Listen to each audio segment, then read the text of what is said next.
और देखिए एक और बड़ी खबर, कल इजराइल के पीएम नेतन्याहू के वॉर कैबिनेट की बैठक हुई और तेल अवीव के किरिया में ये वॉर कैबिनेट की बैठक हुई। बैठक में सेना के बड़े अधिकारी मौजूद रहे।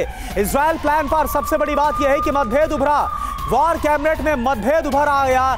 जो इजराइल की तरफ से पूरा प्लान तैयार किया गया है, हमास के खिलाफ जो युद्ध छेड़ा गया है, इस पर वॉर कैबिनेट में ही मतभेद रहा। और इस बैठक में बड़ी बात यह है कि जो शीर्ष अधिकारी हैं सेना के, वो भी शामिल हुए। तो कल तेल अवीव के किरिया में बड़ी बैठक, वॉर कैबिनेट की बैठक, और आगे क्या स्ट्रेटेजी रहने वाली है, आगे किस तरह से इजराइल हमास के खिलाफ बढ़ेगा, इसको लेकर भी मतभेद उभरता हुआ नजर आए। और देखिए, गाजा में हमास की ओर से संचालित स्वास्थ्य मंत्रालय का दावा है कि गाजा में केवल 9 अस्पतालों में इलाज हो रहा है, वो भी आंशिक रूप से। पूरी तरह से ये अस्पताल ऑपरेटिव नहीं है। गाजा में कुल 35 अस्पताल हैं, इनमें से 26 हॉस्पिटल्स में इलाज जो है वो ठप हो चुका है, ये दावा किया जा रहा है। 26 हॉस्पिटल बंद हो चुके हैं, हमास की तरफ से ये दावा किया गया है। और आंशिक रूप से जो पार्शियली हॉस्पिटल ऑपरेशनल हैं, वो उनकी संख्या 9 बताई गई है, ये कहा गया है हमास की तरफ से।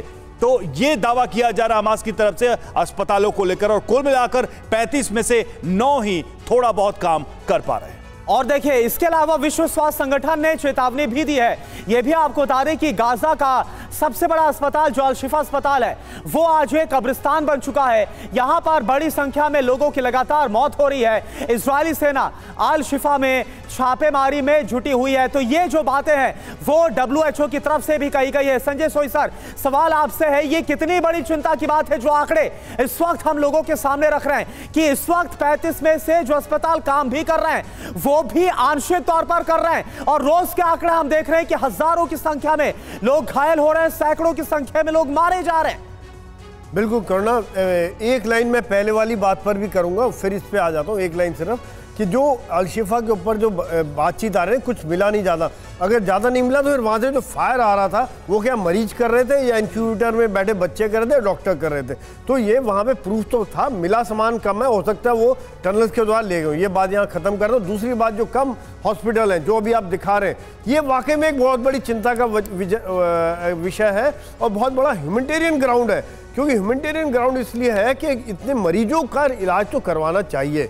जब मेरे हिसाब से मैं तो ये सजेस्ट करूंगा कि यहाँ पर रेड क्रॉस, रेड क्रेसेंट आए, आगे बढ़े और इजराइल को इसमें मदद करनी चाहिए पूरी तरह से। नए हॉस्पिटल टेंट्स में ज़रूरत पड़े, क्योंकि जिस हिसाब से वहाँ कैजुअल्टी हो रही हैं गाजा में सिविलियंस की भी, वो नेचुरली जितनी मर्जी मेडिकल फैसिलिटी हो वो कम पड़ जाएगी। और ख़ास तौर से जब इस तरह से उन हॉस्पिटल्स पर भी अटैक हो रहे हो या उस हॉस्पिटल्स को भी अगर ढाल बनाएंगे, बिल्कुल, तो ऐसे में मेरे हिसाब से इस पूरे मामले में इजराइल को इनिशिएट करना चाहिए और कम से कम मेडिकल कैंप्स तो लगाए ही जा सकते हैं इजराइल की तरफ से। ज़रूरतमंदों के लिए इस पर बात होनी चाहिए, इस पर पहल होनी चाहिए।